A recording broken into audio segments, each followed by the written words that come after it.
안녕하세요.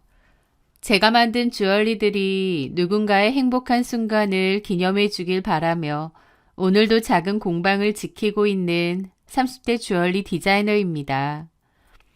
저 역시 인생에서 가장 빛나는 순간, 영원을 약속하는 반지를 끼게 될 날만을 꿈꾸던 때가 있었습니다. 하지만 그 꿈은 제가 가장 믿었던 사람의 배신으로 산산조각났고 저는 그 대가로 처절한 복수를 선물해야만 했죠. 1년 하고도 조금 더 전, 저는 지인의 소개로 조민성을 만났습니다. 이름 있는 외국계 회사에 다니던 그는 해외 유학 생활 덕분인지 몸에 밴 듯한 세련된 매너와 어떤 상황에서도 흔들리지 않는 듯한 차분함이 돋보이는 사람이었습니다. 그의 그런 젠틀함은 저에게 큰 매력으로 다가왔고 우리는 금세 서로에게 빠져들었죠. 특히 저에게는 남들에게 쉽게 말하기 어려운 종교적인 이유로 지켜온 중요한 신념이 있었습니다. 바로 혼전 순결이었죠. 이 문제로 과거 연애에서 어려움을 겪기도 했기에 민성 씨에게 이 사실을 털어놓는 것은 큰 용기가 필요했습니다. 하지만 민성 씨는 제 눈을 똑바로 바라보며 진지하게 말해주었습니다. 내 신념이라면 내가 당연히 존중해야지. 진심으로 사랑한다면 그건 문제될 게 없어. 결혼 전까지는 서로 아껴주고 더 깊은 관계는 결혼 후에 만들어가자. 그의 말에 저는 깊은 감동과 함께 이 사람이라면 내 모든 것을 믿고 맡길 수 있겠다는 확신을 가졌습니다. 우리는 서로의 다름을 존중하며 큰 다툼 없이 1년 넘게 예쁜 사랑을 키웠고 양가 부모님의 축복 속에 자연스럽게 결혼을 약속하게 되었습니다. 결혼 날짜가 잡히고 준비가 한창일 무렵 민성 씨는 자신의 회사 동료이자 가장 친한 친구 커플에게 저를 꼭 소개해주고 싶다고 했습니다. 그 친구의 이름은 석훈이고 저도 민성 씨에게 종종 이름을 들었던 친구였죠. 석훈 씨는 남친이 다니는 회사의 사주의 아들이기도 했습니다. 회사 사주의 아들임에도 잘난 척하거나 하는 게 없고 오히려 소탈하고 수더분해서 사람이 참 괜찮다고 하더군요. 그리고 남친은 저에게 석훈 씨는 내 인생에서 정말 중요한 친구다 라는 얘기도 종종 했었죠. 그리고 석훈 씨의 여자친구인 미애 씨도 제 남친이 소개해준 여자친구라고 했습니다. 제 남친과 미애 씨는 대학교 선후배 사이라고 하더라고요. 미애 씨도 석훈 씨네 회사에 입사해서 다니고 있고요. 그렇게 4명이서 보자고 했고 저도 말로만 듣던 석훈 씨와 미애 씨를 보게 되는 거다 보니 긴장도 되고 설레기도 했습니다. 그렇게 약속 장소인 분위기 좋은 레스토랑으로 향했죠. 그렇게 남친의 친한 친구인 석훈 씨, 그리고 그의 여자친구이자 남친 학교 후배라는 미애 씨, 이렇게 보게 되었는데요. 석훈 씨는 듣던 대로 유쾌하고 호탕한 성격이었고 남친과는 회사 동료지만 마치 오래된 중마고우처럼 친하고 편안해 보였습니다.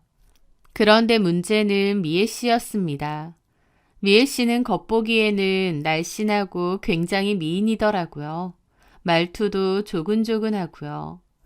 처음에는 저에게 상냥하게 웃으며 인사를 건넸고 성격도 정말 좋아 보였습니다. 그런데 와인이 몇 잔 들어가자 취한 건지 뭔지 저를 훑어보며 은근하게 평가하고 기분 나쁜 말들을 하는 거예요. 민상 오빠한테 얘기 많이 들었어요. 언니 사진도 많이 봤고. 아, 그래요? 네. 오빠가 여자친구 자랑을 얼마나 하는지 몰라요. 아, 저는 자랑할 게 없는데 뭘 자랑했지? 그러게 말이에요. 그 말에 저는 좀 당황했습니다. 살살 웃으면서 사람을 깎아내리는데 좀 황당하더라고요. 그렇게 얘기를 하다가 제가 운영하는 주얼리 공방 얘기가 나왔고 홈페이지 및 SNS도 보여주었습니다. 와, 이렇게 제품도 만드시고 따로 홍보도 직접 하시고 그러세요? 대단하시다. 따로 사람은 안 쓰시고? 사람까지 쓰기에는 인건비가 안 나올 것 같아서 제가 다 해야죠, 뭐. 근데 감각이 정말 좋으시네요. 아, 고맙습니다. 제 제품 사진을 미애 씨도 가만히 보더라고요. 그러더니, 언니, 근데 사진 잘 찍으신다. 이거 다 직접 찍으신 거잖아요. 사진을 따로 공부하신 거예요? 아, 아니요. 그냥 유튜브 보고 이래저래 독학하듯이 해보고 있어요. 사진 기술 좋으시네요. 어쩐지. 민성 오빠랑 찍은 사진에서도 언니가 너무 예쁘게 나오는 거예요. 오늘 실물 보니까, 언니가 사진 진짜 잘 찍으시는 거 맞네요. 어쩜 그렇게 사진에는 날씬하게 나오세요? 라는 겁니다. 그 말에 저는 속으로 뭐야 싶더라고요. 살살 웃으면서 사진과 실물이 다르다고 저를 까는 거잖아요. 아, 그런가요? 포토샵 이런 것도 잘하시나 보다. 뭐, 기본적인 것 정도만. 저도 좀 알려주세요. 다리 좀 늘리고 턱도 좀 깎고 그러고 싶은데. 저 딱히 그런 건 안 해요. 어머, 언니, 농담인데 왜 그렇게 발끈하세요? 그냥 웃자고 한 소린데. 예민하신가 보다. 하면서 저만 이상한 사람 만들더라고요. 얘가 왜 이러나 싶고 기분이 좀 이상했습니다. 제 남친과 석훈 씨는 미애 씨 보고 왜 이렇게 장난치느냐 짓궂다고 웃고 있고요. 언니 좋아서 그렇지. 나는 이렇게 푸근하고 편안한 스타일이 좋거든. 언니, 우리 친하게 지내요. 번호도 주고받고요. 저 민성 오빠랑도 오래됐거든요. 라는데 여기서 제가 발끈하면 저만 속 좁고 이상한 사람 되겠더라고요. 저는 그냥 어색하게 네, 그래요 하고 번호도 주고받고 그랬습니다. 그렇게 첫 만남을 가지고 집에 오는데 내내 기분이 좀 이상하더라고요. 그래서 남친에게 그랬습니다. 미애 씨가 내 생각과는 좀 다르네, 사람이. 뭐가? 좀 여우가 같기도 하고 원래 저래? 에? 미애가 무슨 여우과야. 하면서 막 웃는 겁니다. 왜 웃어? 걔 완전 털털하고 그러지 않아? 그게 털털해 보여? 너랑 친해지려고 장난치는 거야. 걔 원래 좀 그래. 많이 친한가 봐. 대학교 때 선후배 사이였고 동네가 가까워서 이래저래 친했던 거지 뭐.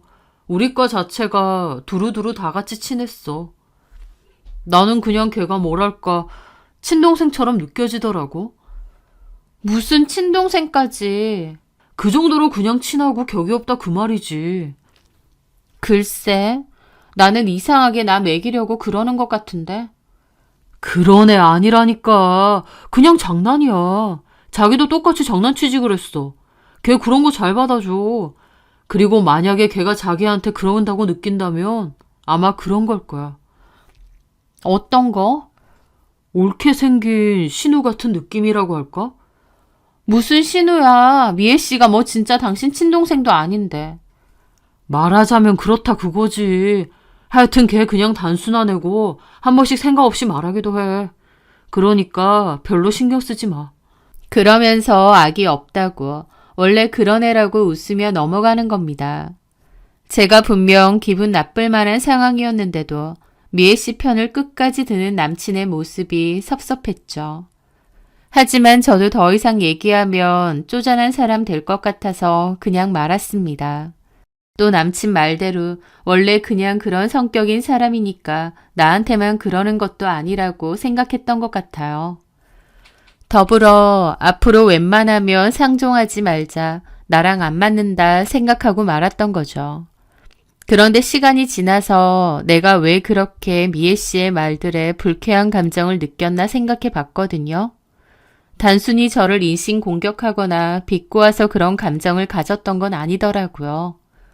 뭐랄까, 미묘하지만 묘하게 저한테 적대감을 가진 것 같은 태도가 느껴졌다고나 할까요? 마치 자기 남자친구를 제가 뺏기라도 한 것처럼 말이죠. 그런데 자기도 남자친구가 있고 민성 씨는 제 남자친구잖아요. 그런데 뭔가 저에게 날이 선 듯한 모습이 보였기에 그래서 더욱 기분이 좀 묘했던 것 같더라고요.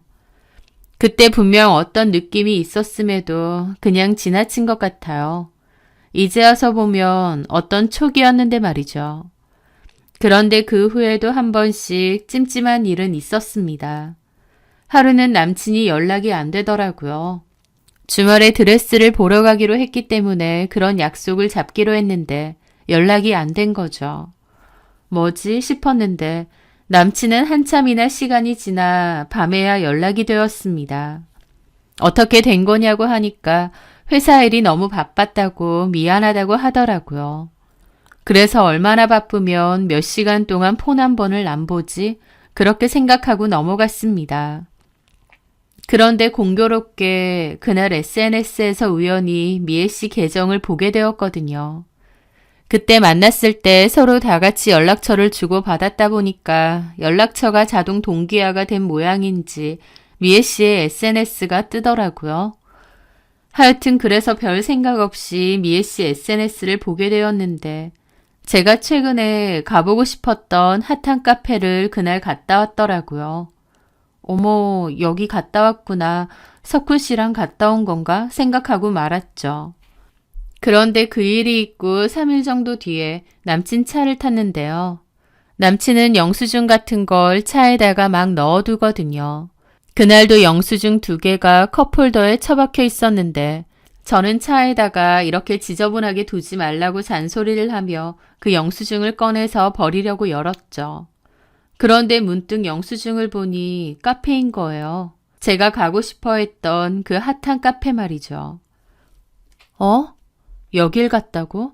언제 갔지? 싶었던 저는 그 영수증을 자세히 보게 됐는데 날짜가 3일 전인 겁니다. 3일 전이라면 남친이 회사 일이 너무 바빠서 연락도 안 됐던 그날인데 싶었죠. 그 순간 뭔가 등골이 싸하더라고요. 그렇게 슬쩍 메뉴를 봤는데 커피 2잔에 디저트까지 먹었더군요. 그 순간 얼마 전에 미애 씨 SNS에서 봤던 그 사진이 확 떠올랐습니다.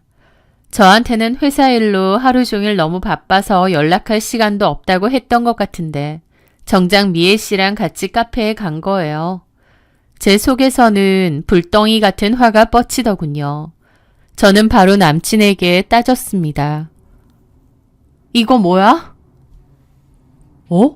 뭐가? 여기 카페 갔다 왔네. 그 영수증이야?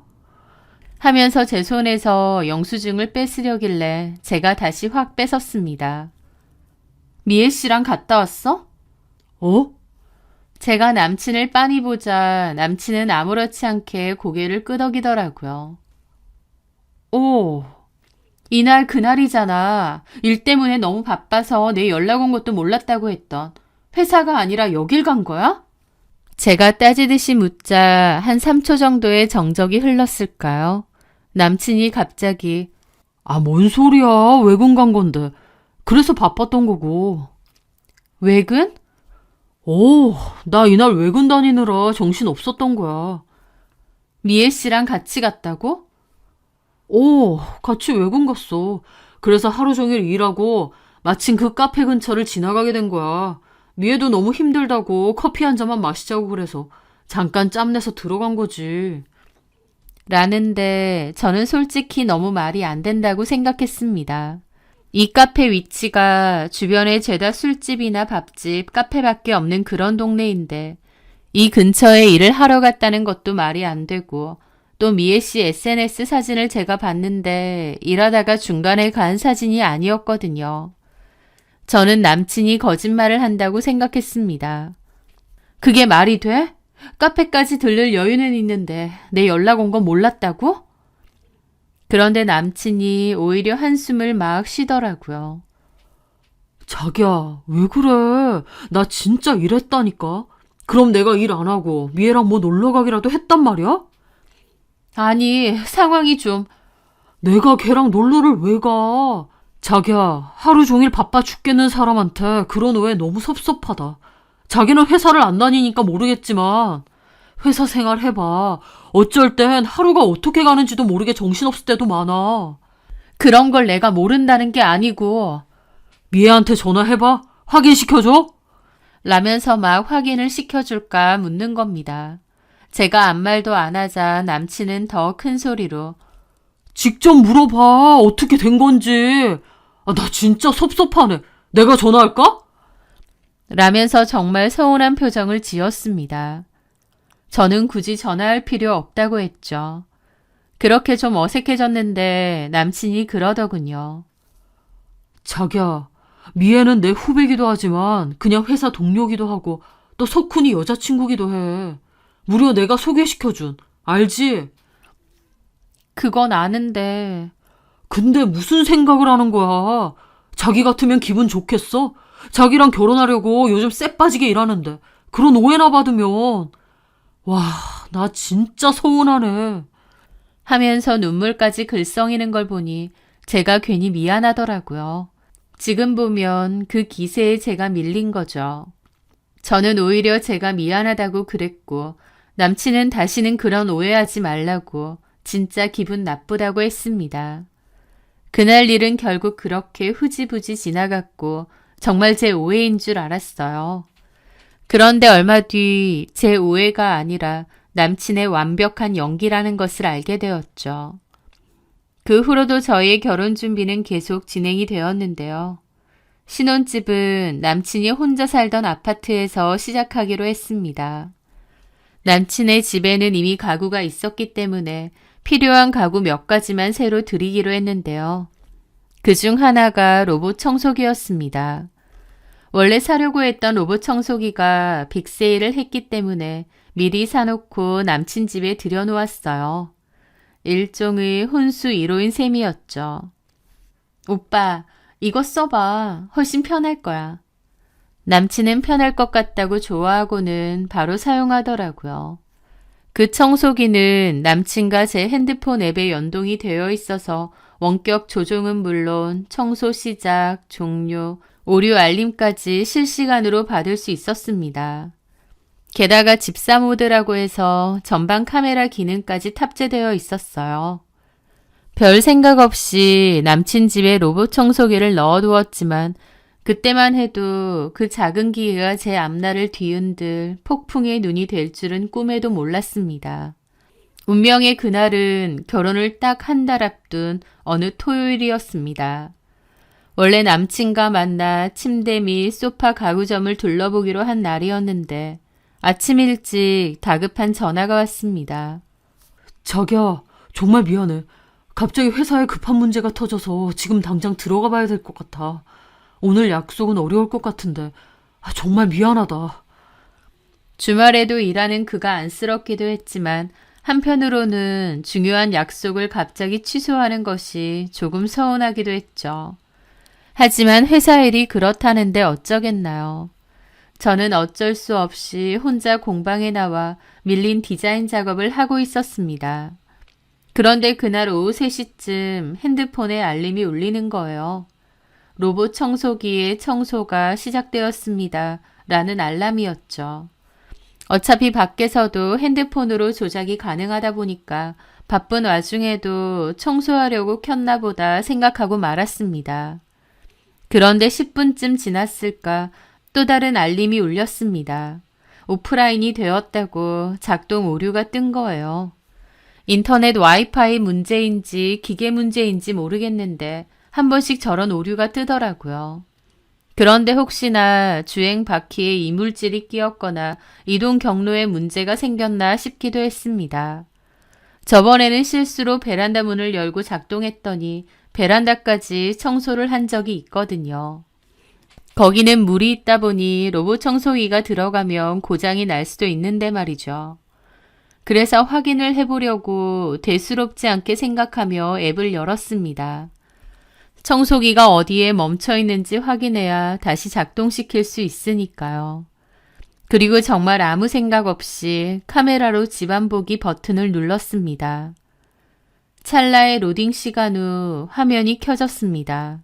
그리고 저는 제 눈앞에 펼쳐진 광경을 보고 그 자리에서 얼어붙고 말았죠. 카메라는 거실을 지나 침실 문 앞에서 멈춰 있었고 그 앵글 안에는 민성 씨의 침대가 보였는데요. 아무도 없는 줄 알았던 집에는 남친이 있었습니다. 회사에 바쁜 일이 있어서 간다고 했던 남친이요. 그런데 남친은 혼자가 아니었습니다.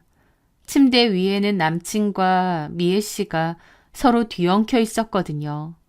그걸 본 저는 육성으로 소리를 지르며 폰을 떨어뜨렸습니다. 생각지도 못한 충격적인 상황에 너무 놀라 숨이 턱 막혔죠. 저는 다시 폰을 들어서 그 장면을 봤습니다. 이게 현실인가? 내가 지금 뭘 보고 있는 거지? 회사 일 때문에 약속을 취소한다던 남친이, 내 신념을 존중한다며 손끝 하나 조심하던 내 남친이 가장 친한 동료이자 친구라던 석훈 씨의 여자친구와 우리가 함께 살아가야 할 신혼집에서? 더러운 인간들! 이가 갈리는 분노와 함께 배신감으로 눈앞이 캄캄해졌습니다. 하지만 그 순간 제 머릿속에는 단 한 가지 생각만이 스치더군요. 증거, 이걸 남겨야 해.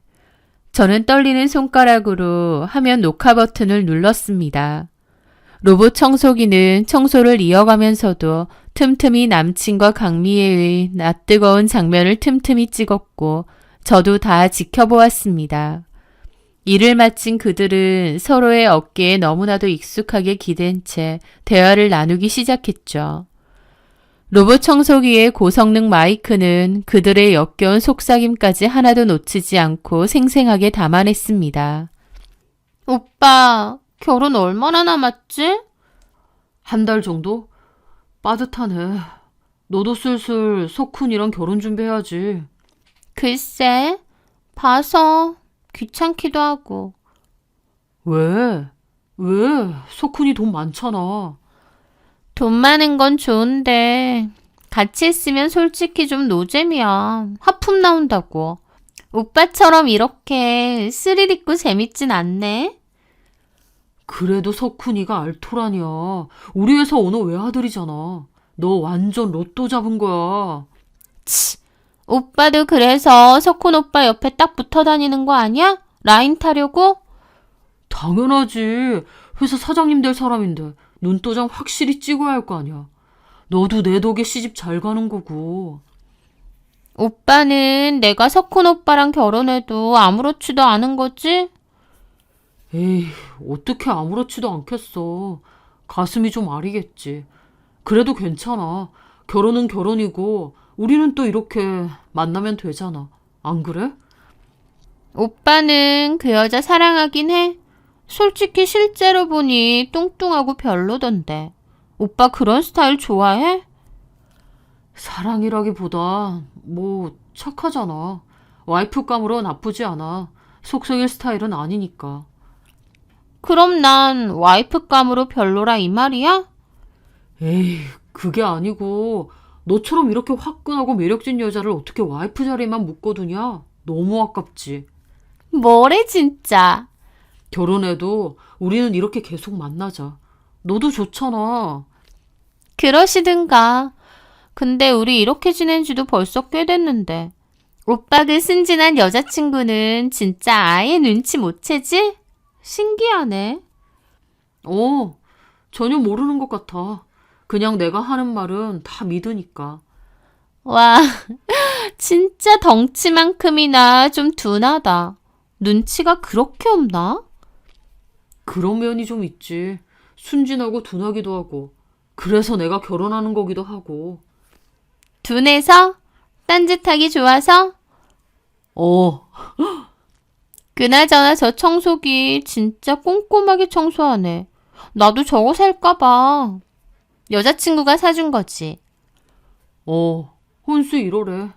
웃겨. 오빠 여자친구는 알까 몰라. 본인 신혼집에 내가 이렇게 있는 건. 죽어도 모르지. 걔가 그런 거 확인할 애도 아니고. 두 사람은 뭐가 그렇게 재미있는지 저와 석훈 씨를 번갈아 비웃고 조롱했습니다. 저를 둔하다, 착해서 결혼한다, 딴짓하기 좋다고 말하는 남친의 목소리에는 일말의 죄책감도 찾아볼 수 없었습니다. 저는 차갑게 식어가는 분노 속에서 깨달았습니다. 이것은 단순한 바람이 아니라 아주 오랫동안 저를 완벽하게 속여온 기만이자 배신이라는 것을요. 저는 조용히 녹화 종료 버튼을 누르고 영상을 저장했습니다. 심장은 미친 듯이 뛰었지만 눈물은 나오지 않았습니다. 슬픔이나 배신감을 느낄 새도 없이 오직 이 더럽고 역겨운 두 인간을 어떻게 가장 처참하게 무너뜨릴 수 있을까 하는 생각만이 제 머릿속에 가득 차더군요. 제 마음속에는 이미 파혼을 결심했습니다. 하지만 그냥 순순히 파혼해주긴 싫더군요. 파혼할 때 하더라도 개망신을 줘야겠다 싶었습니다. 그렇게 저는 일단은 내색을 않고 그 후에도 평소처럼 민성 씨를 대했습니다. 그리고 며칠 뒤 그의 집에 잠시 들렀을 때 우연히 그가 핸드폰을 거실에 두고 샤워하러 간 틈을 이용해 그의 카카오톡을 확인했습니다. 그리고 거기서 저는 또 다른 추악한 진실과 마주했습니다. 제 남친에게는 영태라는 친구가 있는데요. 굉장히 오래된 친구라고 했습니다. 남친과 영태 씨가 나눈 카카오톡 대화를 보게 되었던 거죠. 영태 씨 역시 제가 몇 번 본 사람이었고 겉보기에는 멀쩡하고 차분해 보이는 친구였습니다. 하지만 그 둘의 대화는 거침이 없더군요. 야, 너 그러다가 네 여자친구한테 언젠가 들킨다니까. 적당히 좀 해라. 미애 걔랑 붙어 다니는 거 걸리면 어쩌려고. 에이, 안 걸리게 조심하고 있어. 걱정 마. 아니, 그렇게 좋으면 그냥 미애 걔랑 결혼하던가. 강미애랑 그렇게 죽고 못 살가면서 결혼은 왜 다른 여자랑 하냐?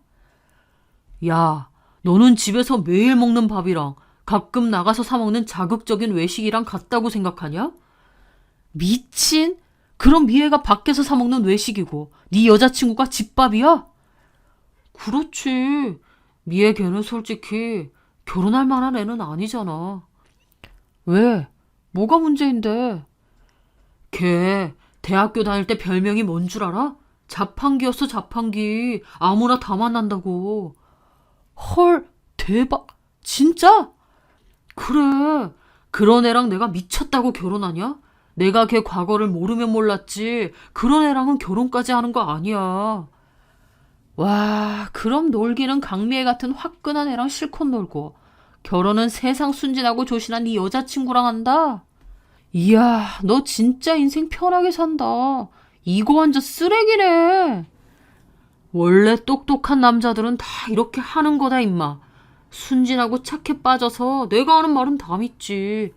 심지어 종교 때문에 아직까지 잠자리도 거부하는데 그거 존중해주는 척하니까 아주 감동해서 나한테 홀딱 넘어왔다니까. 헐, 진짜? 아직도? 와, 독하다 독해. 너도 힘들겠네. 힘들긴 뭐가 힘드냐. 밖에서 실컷 풀고 있는데. 오히려 좋아. 그렇게 순진하니까 내가 뒤에서 뭔 짓을 해도 절대 모를 거 아니야. 결혼하면 아주 고분고분 내가 하자는 대로 다 하겠지. 인생 선배 형님 보고 잘 좀 배워라.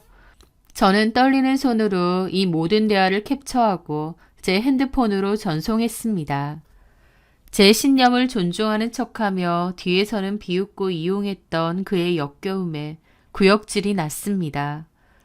남친의 저급한 언어와 뒤틀린 가치관, 미애 씨와 놀아나면서도 뒤에서는 경멸을 퍼붓고 그리고 저를 향한 철저한 무시와 기만까지. 그의 젠틀한 가면 뒤에 숨겨진 진짜 모습은 상상 이상으로 추악했습니다. 영태라는 친구도 똑같은 부류의 인간이었고요. 제 결혼 상대가 이런 남자였다는 사실에 온몸의 피가 싸늘하게 식는 것 같았습니다. 며칠 후 예정대로 민성 씨는 4일간의 싱가포르 출장길에 올랐습니다. 이제 복수를 실행할 시간이었습니다. 저는 그가 한국을 떠나 있는 동안 그동안 계약했던 최고급 웨딩홀, 웨딩 스튜디오, 예물샵 등에 모두 연락해 결혼 준비를 전면 취소했습니다. 그리고 민성 씨 집에 들러 제 짐을 모두 빼냈습니다. 우리의 혼수 1호였던 로봇 청소기도 물론 잊지 않았죠. 그거 없는 텅 빈 아파트를 둘러보며 저는 짧았던 행복과 그보다 길고 지독했던 배신과 기만에 작별을 고했습니다. 민성 씨의 출장 마지막 날 밤, 저는 먼저 석훈 씨에게 연락했습니다. 떨리는 목소리로 자초지종을 설명하고 제가 가진 증거, 민성 씨와 미애 씨의 적나라한 동영상, 그리고 민성 씨가 영태 씨와 나눈 카카오톡 대화 캡처본 전부를 전송했습니다. 아마 석훈 씨는 그 내용을 확인하고 피가 거꾸로 솟았을 겁니다. 자신의 가장 친한 친구와 사랑하는 여자친구의 배신, 그리고 그 친구가 자신을 오너 아들로만 이용했다는 사실까지 알게 되었을 테니까요. 그리고 다음 날 아침 민성 씨가 탄 비행기가 인천공항에 도착할 시간에 맞춰 저는 회사 팩스로 민성 씨와 영태 씨가 나눈 카톡 대화 캡처본, 특히 미애 씨를 자판기라고 경멸하며 저의 혼절 순결까지 비웃던 내용을 그들이 다니는 회사 팩스로 발송했습니다. 팀마다 말이죠. 아마 월요일 아침 회사 전체에 그 내용이 공유되며 엄청난 파장을 일으켰을 겁니다. 아니나 다를까 공항에서 집으로 가는 길이었을 민성 씨에게서 미친 듯이 전화가 걸려왔습니다. 그의 목소리는 당황과 분노로 완전히 갈라져 있더군요. 야, 이게 다 어떻게 된 일이야? 석훈이가 나한테 전화해서 쌍욕을 퍼붓고 난리가 났어. 그리고 회사 팩스는 또 뭐야? 이게 다 뭐냐고! 저는 싸늘하게 코웃음을 치며 대답했습니다. 왜? 네가 다 저지른 짓이잖아. 회사 동료들한테 네 저급한 민낯 좀 제대로 보여주려고. 너 미쳤어? 어떻게 나한테 이럴 수가 있어? 결혼 앞두고 이게 무슨 짓이야? 이거 다 오해야. 라면서 무슨 말도 안 되는 해명을 하더라고요. 제가 다 봤는데 오해는 무슨 오해인가요? 코웃음이 절로 났죠. 오해? 로봇 청소기 카메라에 찍힌 내 더러운 불륜 현장의 오해라고? 네 입으로 미애는 자판기 같은 애고 나는 둔하고 순진해서 결혼한다는 그 카톡 내용이 오해라고? 내 신념 존중하는 척 연기하면서 뒤로는 비웃었던 게 오해라고? 웃기지 마. 결혼 당연히 없던 일이야. 네가 내 신념을 존중해준다고?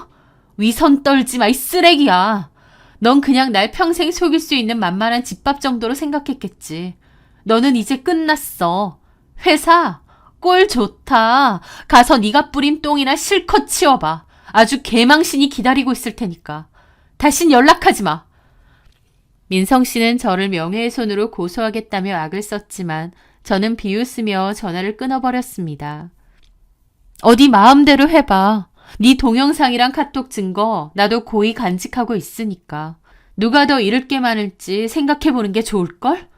그리고 마지막으로 저는 강미에게도 조민성과 친구가 나눈 카톡 대화를 전송해 주었습니다.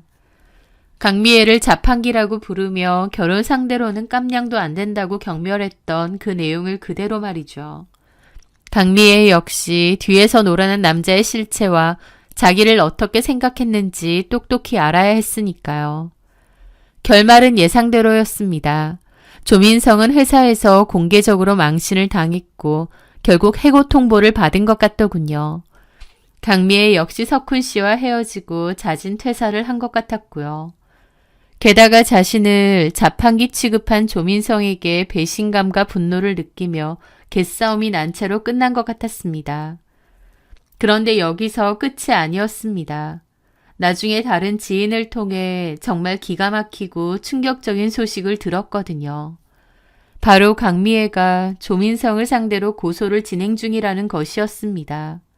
이유가 뭔 줄 아시나요? 성병 감염 때문이었습니다. 강미애는 조민성 때문에 병을 얻었다고 주장했고 조민성은 오히려 강미애가 평소 행실이 난잡해서 외부에서 옮아온 것이라며 격렬하게 반박했다고 합니다.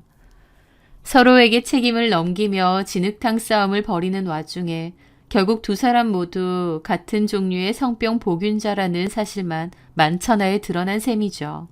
이제 그들은 평생 약을 달고 살며 서로를 원망해야 하는 신세가 된 겁니다. 그 소식을 전해 듣는 순간 저는 정말이지 너무나 우스워서 웃음밖에 나오지 않았습니다. 뒤에서 몰래 즐기던 더러운 쾌락의 대가가 얼마나 비참하고 끈질기게 그들의 발목을 잡는지 이제 뼈저리게 느끼고 있겠죠. 저를 기만하고 제 신념까지 더럽히고 비웃었던 그들에게 이것보다 더 통쾌하고 완벽한 인과응보가 또 있을까요? 저는 제 인생에서 가장 크고 더러운 쓰레기 2개를 한꺼번에 치워버렸습니다. 그 과정에서 마음의 상처를 입었지만 결혼 전에 알게 된 게 얼마나 다행인지 모릅니다. 더불어 제 남은 인생 전체를 구렁텅이에서 건져낸 게 얼마나 다행인지 몰라요. 그 후 저는 다시 제 공방에서 제가 사랑하는 보석들을 매만지며 다시 일상으로 돌아왔습니다. 제 손으로 정성껏 깎고 다듬어 세상에 내보내는 보석들처럼 이제 제 인생도 오직 진실되고 아름다운 빛으로만 채워나가려고 합니다. 제 사연 들어주셔서 감사합니다.